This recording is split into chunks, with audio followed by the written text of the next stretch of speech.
President Cyril Ramaphosa is undertaking a visit to West Africa, that's Côte d'Ivoire to be specific. In a statement, the presidency said the visit is centered on the 12th edition of the Africa CEO Forum scheduled to take place in Abidjan. Let's listen in. It is happening. And in your case, have you even been able to convince President Trump to show up? Well, there's still a long time from now to November, and a number of discussions will be ensuing. And so the G20 process consists of 130 meetings the whole year, and we participate with a number of countries, and the US also participates, and leading to that summit where we will, as South Africa, hand over to the United States. One would hope that it will all happen seamlessly and in an ordinary and well-managed manner. So we will see how this whole process will end up.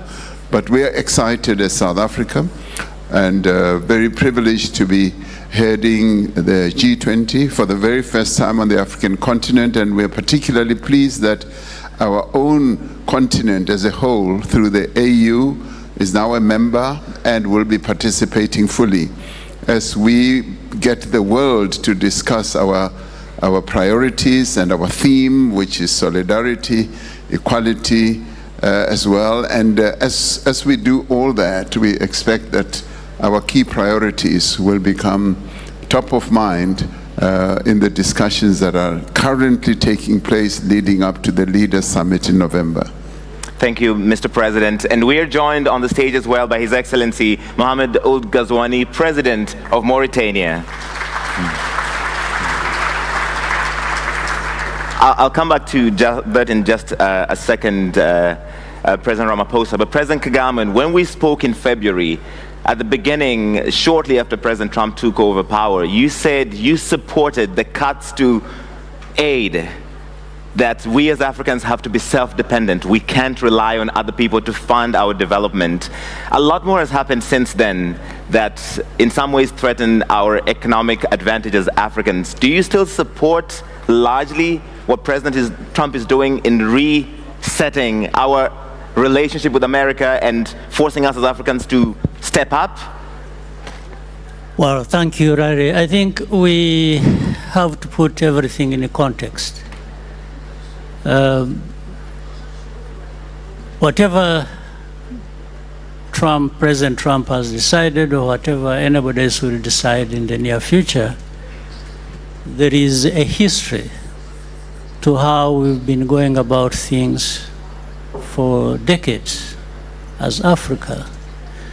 So it isn't like we should just wake up one morning and because of what somebody has done that affects us, we should have been building up the momentum in terms of what we need to do to make Africa self-dependent and resilient, and also in how Africa works with other continents and other countries. So that is the context. So in this case, it is as well that President Trump decided to do what he did, if that was only to add to many other reminders or things that should wake us up to, as Africa, be able to do what we ought to do. And there are many opportunities. We always talk about potential of our continent, but when do we realize really what this potential is all about in reality? I think that has always been the question. And that comes back to us as a continent, as a people of this continent, to take the bull by its horns and deal with the problem. So we can't keep depending on what others are saying or doing about us. We need to be working with each other and other countries on the global stage that offer what we need and we as well offer what they need. I think this is the context. You have been an advocate, President Kagame, of reforming the African Union. Is it, as currently set up, the vehicle for us, our aspirations as Africans, when, for instance, you've been critical of its role in mediating in the conflict that you have with your neighbor in the DRC, in the Rwanda process, in the Nairobi process, and the best results appear to have come from one meeting you had with President Tshisekedi in Qatar. So the African Union failed there and Qatar succeeded. Well, I think there are several efforts going on at the same time. That's the problem. And even that one we are talking about, whether it is Qatar or the US, or we can't say we have succeeded. Everyone is trying. And again, it comes back to us, really. If you look at what we've been doing on our continent, much progress has been made. I think we can't say nothing has been done, generally. Whether it was to do with the reforms, and I think Africans have come together. They have defined things and they speak with one voice increasingly. There's significant progress. And, but most of these developments that have been happening in the last decade, as I said, are reminders that there are things we need to do that we haven't done. So if you look at it at the African Union level, I remember when I was the champion of the reform process, there are things that were discussed on the continent. For example, the peace and security facility that was put in place. Because it was put in place to avoid being fully dependent on external funders, because that has been the case. In fact, this is similar to what happens in other areas in different countries. We find we depend so much on the external partners and forget ourselves to put in place what we really have to do and can do. So that is progress. And then, so in terms of peace and security, and again, you look at the whole continent, you find there are many trouble spots in different areas.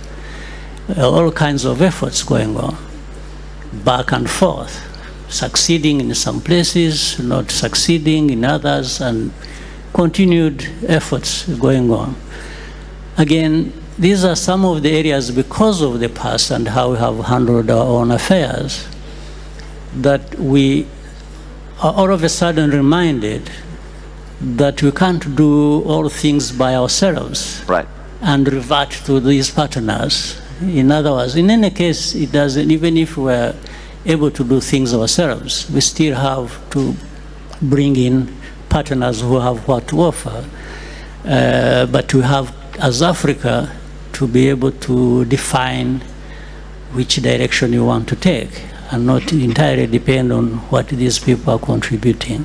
All right. President Ramaphosa, you wanted to jump in. Yeah, on the peace process, particularly in the conflict that's been happening on our continent and particularly in the Eastern DRC, I'd like to compliment rather than contradict what President Kagame is saying. The processes that have been happening on the continent, either the Nairobi process or the Rwanda process or the AU process, have been very, very essential in building a foundation of peacemaking and also confidence building, up to and including agreements that have been reached for a ceasefire between the belligerents, up to and including the withdrawal of, say, the SADC forces as they are withdrawing now. I mean, people may think that President Kagame and I are in conflict, and some of you may have thought that there's going to be fireworks as we're sitting close to each other. It is wonderful to see you agreeing and not contradicting each other. You're all thinking it. So all these efforts have been building a very strong and firm foundation. And of course, because our countries on the continent are not islands, we don't live alone in this God-given world or planet. We have to interface and interact with others. So whatever contribution others can make who are extra African is important. But in the end, we must also remember the principle that we have adopted as Africa, that African problems or African solutions for African problems. In the end, and President Kagame knows this, whatever discussions are happening, in the end has to be endorsed, signed off, and owned and appropriated by us as Africans. Because this is our continent. We are in charge of the future of this continent, and we must build peace ourselves because we live on this continent, and therefore we have a deep responsibility to ensure that peace does indeed prevail. And what they are doing with Qatar, US, or whoever is part of the peace-building process, but it is inherently African, and we must thank and applaud those who are assisting because they are our partners, but we are the owners of the whole process ourselves as Africans. President Ramaphosa used to address family meetings during COVID where he'd have tough conversations with South Africans. And I think, was there a family meeting between you and President Kagame where you had this tough conversation? Well, we have family meetings unbeknown to many people who see certain things happening just 2 seconds, 3 seconds. We have family meetings between the two of us, ongoing discussions, and on a speed dial with each other to discuss all manner of things. So forget the psychedelic things that happen in the air. Focus on what we do together to build the peace process on our continent. Thank you, Your Excellency. President Ghazouani of Mauritania, you have in recent months made some big announcements directly involving the private sector. You signed a new public-private partnership law in 2024 in November. You had a framework with the OPEC Fund in January of this year, and the DREAM project with the World Bank, which you launched in March. Does this shift reflect a change in your philosophy toward the private sector? And how will you be leveraging these projects to energize Mauritanian businesses?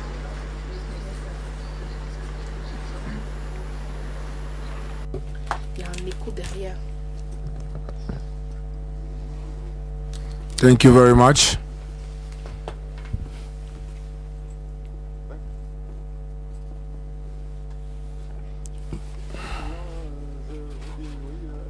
Yes, thank you for your question.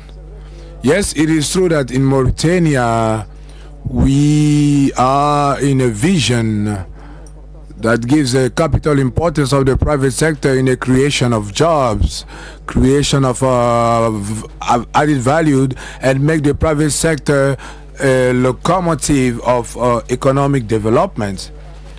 Indeed, you know that the pressure has increased on the government for the accomplishment of their mission, and we are actually trying to mobilize public resources, and this reality is obliging the private sector to be a key sector that is essential for financing and also the provision of services in favor of development. We are convinced that the private sector cannot fully play this role if the states is not committed and putting necessary reforms to build an environment that will be more attractive, that will guarantee the legal security of the investments, whether at the national level, international level, more modernization of infrastructure, promotion of human resources. So it's only that the project that you mentioned when you in your question, that is actually confirming our willingness to favor emergence of a dynamic private sector that will bring more growth and also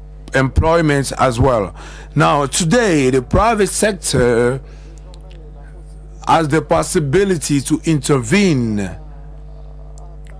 as a self-producer of its needs in energy, and also sell the surplus to public companies of electricity through key tools that favor the development of the SME, like the new code of electricity, the new law that we just put together, impact the pact of energy, reform of the public market, the new code of investment, and etc. So our national pact as well of energy that was presented in Dar es Salaam in January during the launching of the M300 program. This is for the private sector to be more involved, and we are around $28.5 billion, and on the 2.5 billion that we projected. So this is a important commitment to allow the production of 100 and 200 megawatt of electricity, IPP and PPP. So now, regarding the new agreement, the partnership that we signed with the fund that you mentioned for the amount of $120 million is a support that is directed in the IPP and also the DREAM project as well, of $181 million that we signed with the World Bank, that we allow also through the battery of storage to reinforce the capacity of Somalek, and also benefiting a technology and also an expertise developed on the private sector. So globally, to conclude, our economic and social developments can be Honorable Vice President, a few days ago, the African CEO Forum surveyed some and committed with the public action. Thank you very much.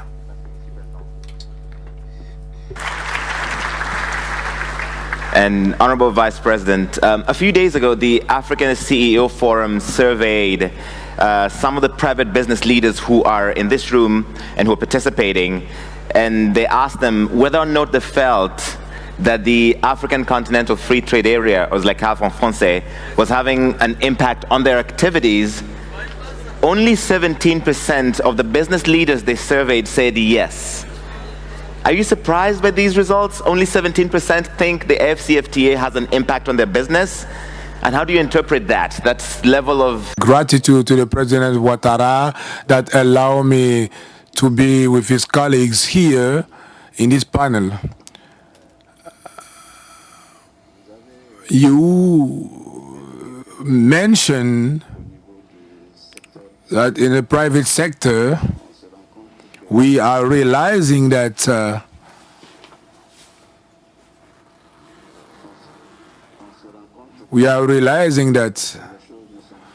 things are not quite as we wish that they will be. I think that what was mentioned earlier is so important. The most important is governance, because governance, as we mentioned, is what allows to create the necessary framework for the evolution of the activities, private activities. and I will not go back on what was already said, but what we all wish is that the expression will be done. So it means that the people that need this governance that will be directed in a certain way should say it precisely, because the needs are multiple and are multiform, and is through the collaboration of everyone in all sectors of activities that need coverage, and we should work accordingly to our needs. So I think that if the governance is good, and that the companies and the private sector is able to find ideas, the performances will be good, and this is what we are seeking for. So here is what we should seek. Exactly, the good governance that goes through what the private sector needs as a sign, as value, as need, and that can allow to go further in the result that we are looking for. This is what I can say globally. And this exercise that we are having, for example, is simply something important to help the private sector to provide and also exchange and reach the objectives that we set. And this only can be done if, one, the willingness is there, secondly, the conditions are met, and three, that the performance will allow to reach and meet our objectives. So in Côte d'Ivoire, for example, we put in place a national plan of development on 5 years, and that was also renewed. So this plan take into consideration all the concerns that the private sector have in order to be performant. And the results are, of course, the level of what we were looking for, a rate of growth around 7% per year, which we were able to reach, and the performances that go beyond what we even expected. So here is what we should be looking for. Thank you very much. Are you surprised that only 17% of these business leaders feel that the AfCFTA has impacting their business? Yes, well, it is... Because you're a big advocate of the African Continental Free Trade Area. Yes, which I'm about to speak about. It's quite concerning if that is the perception. You know, as I walked in with President Ouattara, President Kagame and others, as I entered this room, I could smell money. And I welcome this opportunity to sit here and look at people who have money or control money. And as I look at all of you and I say, wow, these are people who control a lot of money on the continent. Right. And I want them to smell the coffee and go beyond their 17% skepticism, because the Africa Continental Free Trade Area is a fundamentally transformative mechanism that was adopted by the leaders of the continent. And we should recognize and applaud the fact that the political leaders under the aegis of the AU saw wisdom, and led by President Issoufou, and President Kagame was leading the reform process, they saw wisdom in scaling the fortunes of Africa up and moving us just beyond just talking about politics and the unity of the continent, and wanting to put in place the real building blocks of what will support that unity and the progress on our continent. And that was about the economic growth of the continent through engendering trade And that's why the African Continental Free Trade Area was adopted. So it is an engine of growth. And through it, we'd like the private sector to embrace it, to participate in it, because what it does, it gives the African continent an opportunity to integrate. And it gives business people the opportunity to see the 1.4 billion people market on our continent and a GDP of the entire continent adding up to $3.4 trillion. Now, with this agreement, we're then able to get the private sector working with the public sector to embark on meaningful projects such as infrastructure, because for trade to have meaning and to happen on our continent, infrastructure projects must be embarked upon, roads must be built, our airlines must work properly, our ports must work properly, our rail network must work properly. And this is where the private sector can then come and partner with the public sector, where we can work together. And the public sector is keen, having established or inaugurated the African Continental Free Trade Area, in integrating the continent. I saw the integration of the continent during COVID-19, when together as a continent we integrated ourselves when it came to personal protective equipment, and we set up a supplies organization or platform where we bought things together as a continent.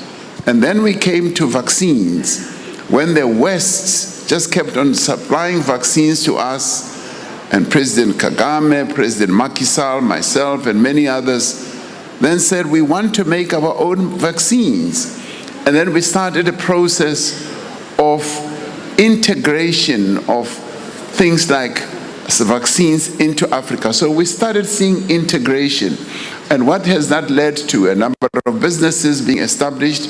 So what I'm saying is, we would like the private sector to follow in tandem with the public sector to embrace the AfCFTA and also be active participants. Now, what the public sector will do is to de-risk, particularly when it comes to infrastructure projects, to de-risk a number of these projects through, obviously, the sovereign financial systems that we have in each country, and allow the private sector to participate.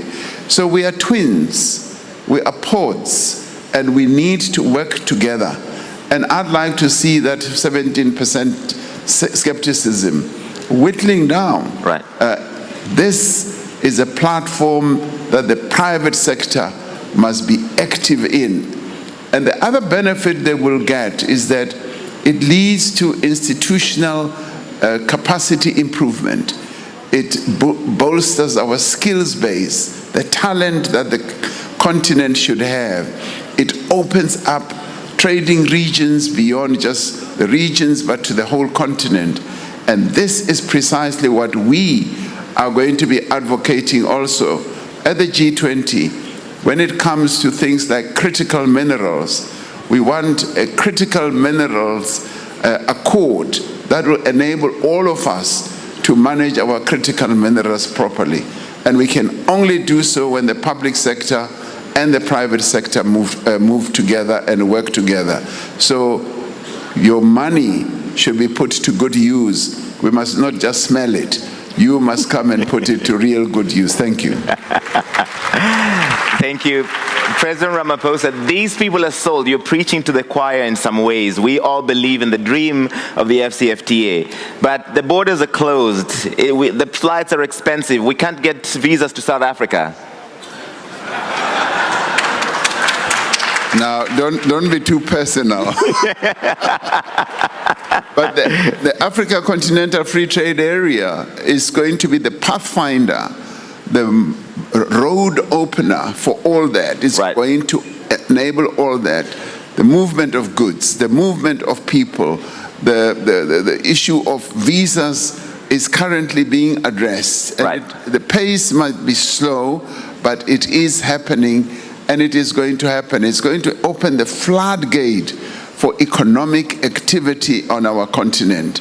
And I would say, watch this space. It is going to happen. Thank you, sir. President Kagame, another issue, there are several candidates here for President of the African Development Bank. And this is happening when we just learned recently that President Donald Trump intends to cut about $555 million to the the concessional window. So they're going to take over an organization that still needs a lot of funding. But can we do it, and is it the right body to develop our continent even when the EU, the US, and others are reducing how much they contribute to it? And this, I guess, is related to your earlier point, we can't rely on others. Well, again, let me start from where my brother, President Ramaphosa, left off. One, we can pat each other's back and be happy that we are making progress, which is true. The continent is making progress. Where we are now is not where we were 30 years ago. But at the same time, we have to be brutally honest with ourselves. And we don't need to blame anybody else. We just need to do what we have to do. Because I believe we can do better, we can do more, and we can do many things together, and that will take us very far. This kind of conversation, and what has been said by all of us most of the time, has been going on more or less forever. We talk about Africa's potential, we talk about, the partnership between the private sector and public sector.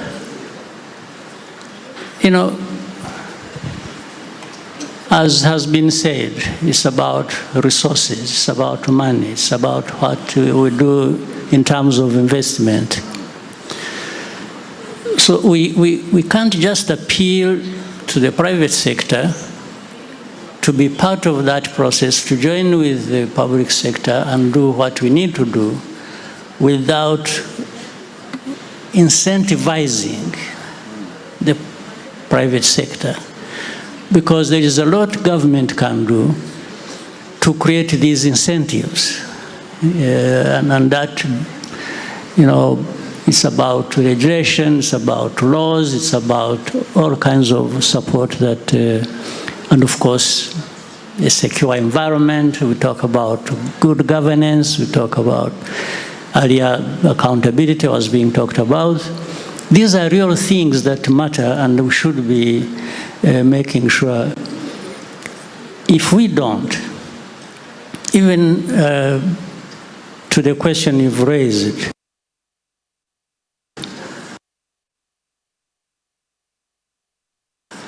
we will straight to the question.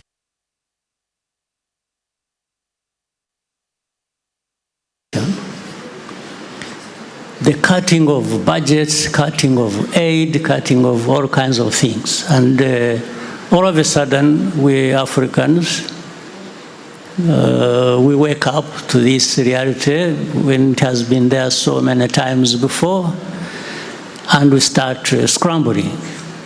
What do we do?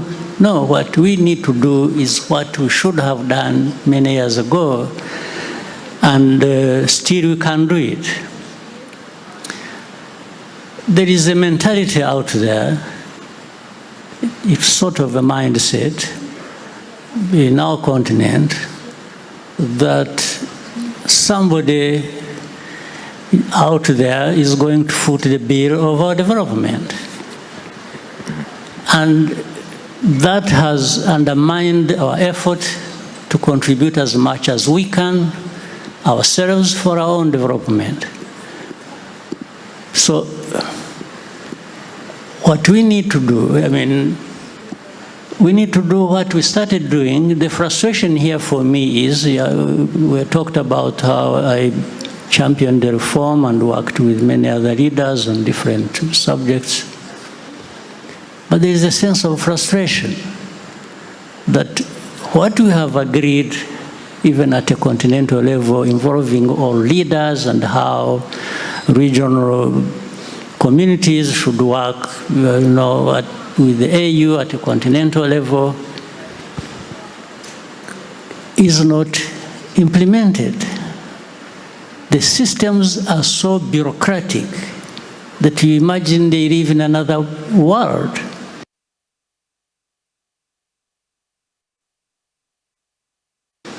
Not without expecting that somebody will always be kind to us, and that's what we depend on almost forever. I'm saying this out of experience. I have lived in my country, and I see many other African countries go through that. So on one hand, there is everything in our hands to do whatever we need to do and benefit from that. On the other, we are expecting that somebody else will come and do what we need for ourselves. Right. So how can this go on forever? We have the knowledge, we have the vision, we have everything. We have resources, and we have organizations, we organize, we have. Africa should be far ahead of where we are now. And we shouldn't take any comfort that some progress has been made here or there. We just need to do what we have to do. Right. Yes, and we have all the means to do it. So we are actually our own problems.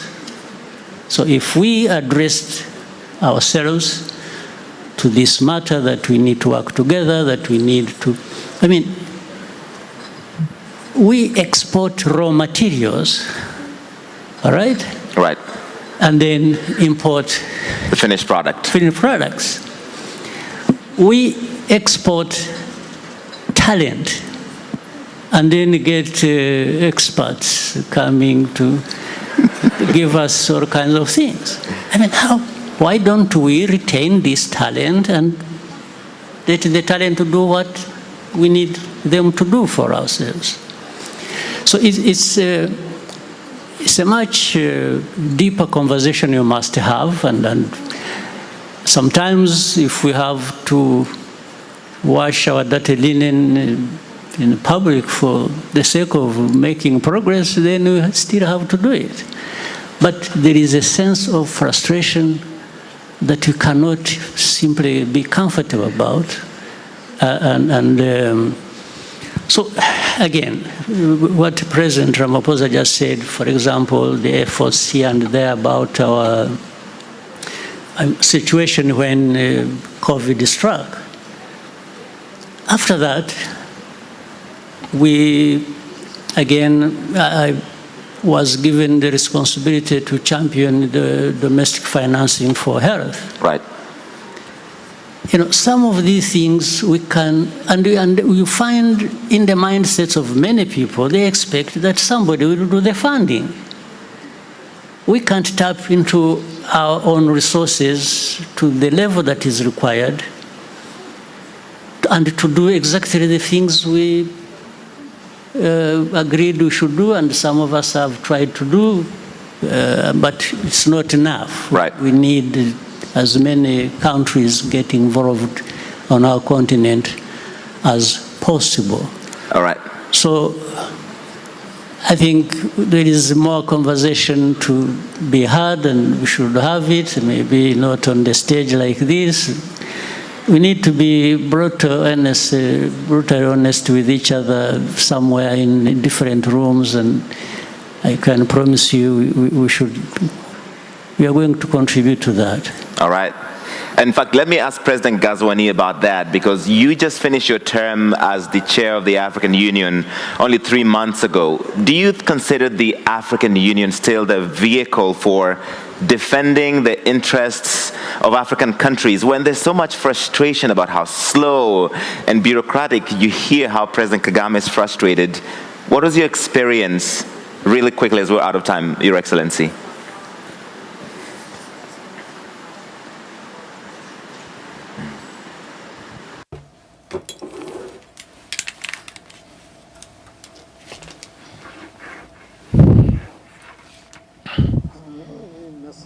Thank you. Yes, in February 2024, I had the huge honor to be at the presidency of our continental organization of the African Union. I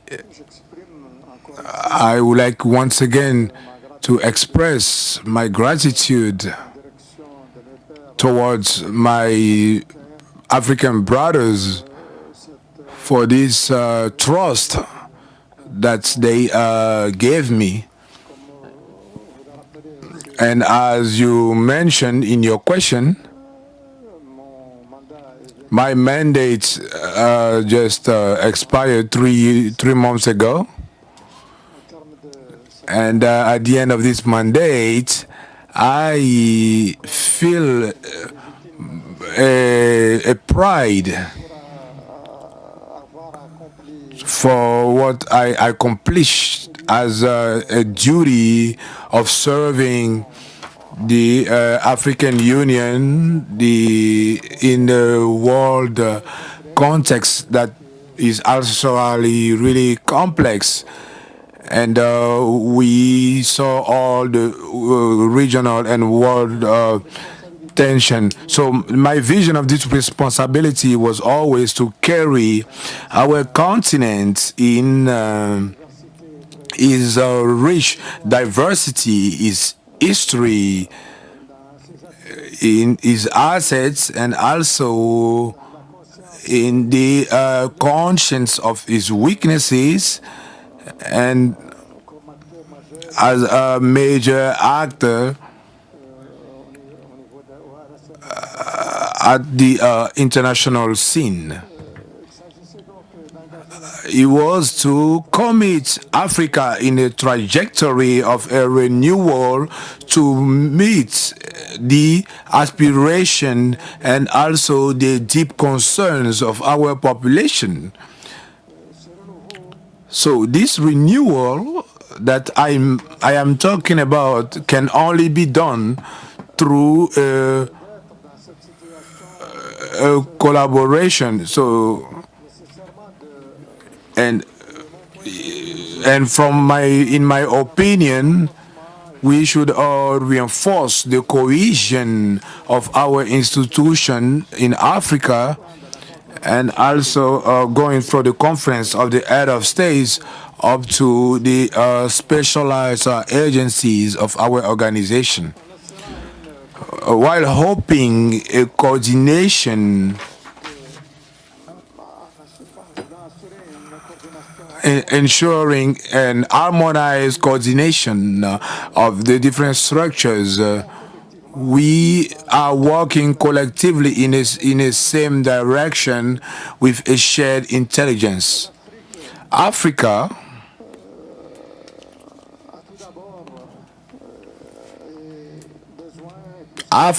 needs more and more a strong African Union that is more consistent, that is performing very well, and also functional. It's only with that we will be able to have some important results with our international challenges and also in the global decisions that, as my brother Kagame mentioned. For me, during my mandate, I worked to set some foundation of necessary reforms, because what we said earlier is that,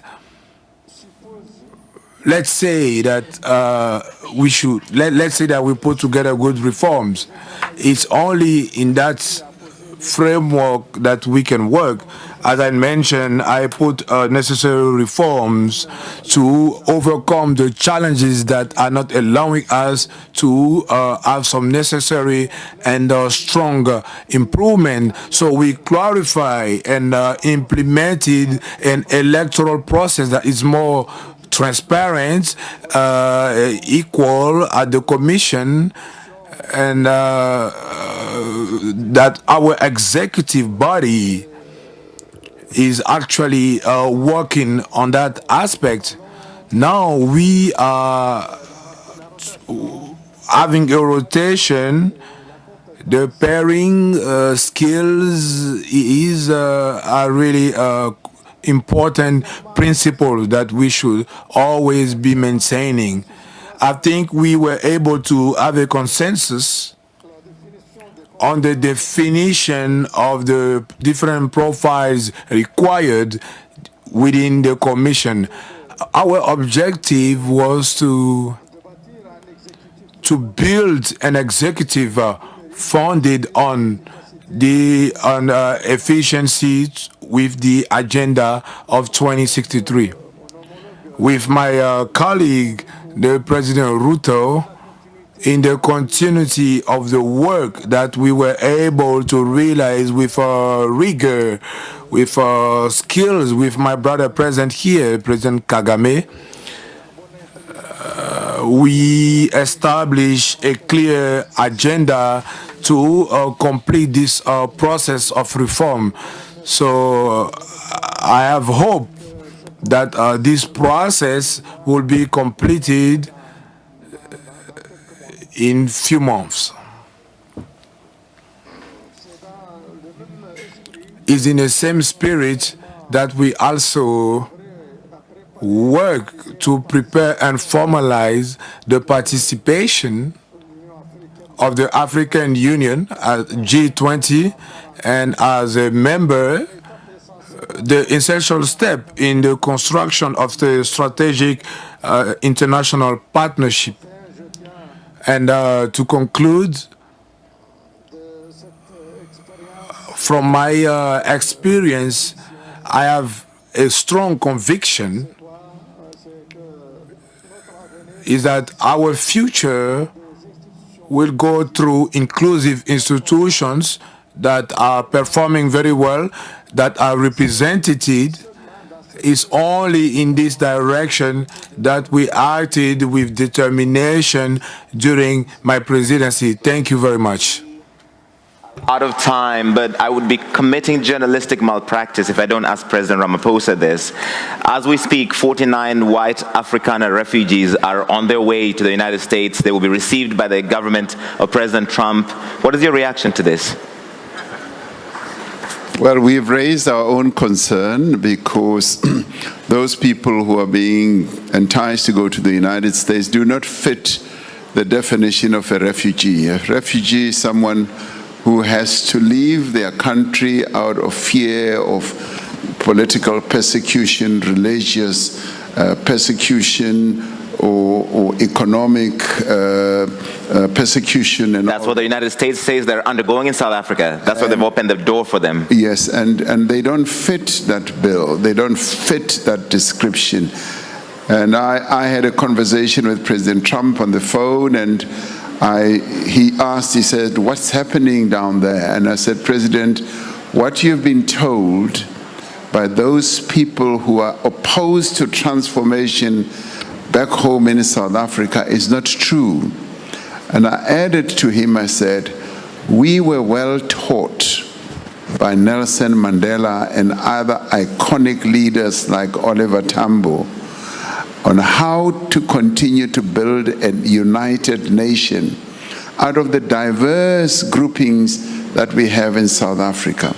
We're the only country on the continent where the colonizers came to stay, and we have never driven them out of our country. So they are staying, and they're making great progress.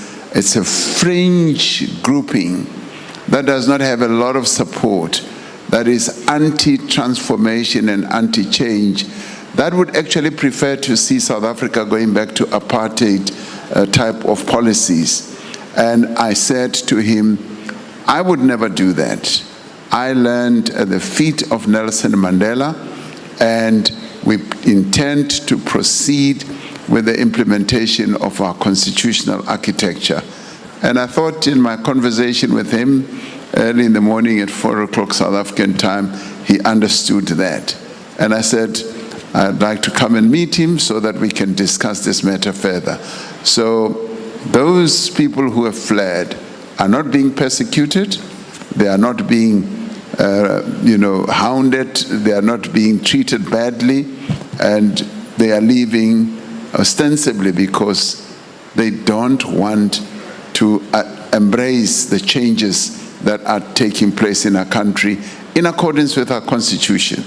So we think that the American government has got the wrong end of the stick here, but we'll continue talking to them. So a face-to-face meeting is coming up. Is Elon Musk invited when you have that face-to-face meeting? Well, I don't know. They will determine whether Elon Musk is part of it or not.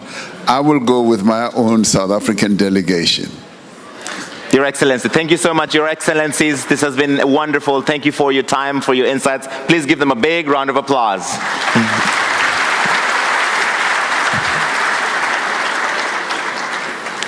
Thank you. Thank you.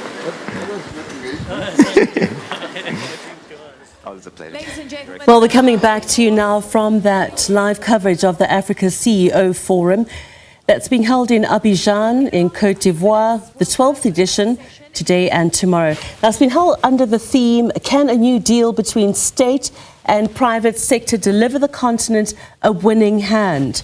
Focusing on strengthening public-private collaboration to address Africa's economic challenges. Now, there are over 2,000 delegates taking part this year, including at least 900 CEOs, heads of state, ministers, investors and policymakers from 75 countries. Now, the aim is to shape Africa's economic agenda with the key focus enhancing governance, refining public policies and accelerating the African continental free trade area to boost intra-African trade. Now, it's interesting to see there that President Ramaphosa and his Rwandan counterpart, Paul Kagame, serving on the same panel today, and Ramaphosa referring to him saying that they had walked into the forum together, and then also Paul Kagame, the Rwandan president, saying and referring to Ramaphosa as my brother. Now, does this mean that tensions between the two have eased? And those tensions I'm referring to specifically were about the two leaders earlier this year over the conflict of the Democratic Republic of Congo and South Africa's deployment of the SANDF at in the eastern DRC. So it'll be interesting to see if that relationship is being mended between those two. And then on another note, President Cyril Ramaphosa speaking about the 49 South Africans who have now been offered refugee status in the United States, referring to a conversation that he had with US President Donald Trump, saying that he called them a fringe grouping, anti-transformation, anti-change, who would prefer to see South Africa go back to apartheid. But Ramaphosa said he is still talking to the United States about those refugees that are in America. Other points that Cyril Ramaphosa touched on when he was speaking earlier, he spoke about strengthening bilateral ties between South Africa and Côte d'Ivoire, building on prior visits in 2021 and 2022. Advocating investment, Ramaphosa saying that he'll use the forum to position South Africa as a premier trade and investment destination, promoting the country's diverse economy and leadership in digital innovation, and also championing the African continental free trade area, advocating for its implementation to boost intra-Africa trade and industrial capacity. But again, President Cyril Ramaphosa taking the opportunity to address that question to him about the 49 South Africans who are now in the United States. And interestingly, the relationship with Rwandan President Paul Kagame, seemingly that relationship could be on the mend.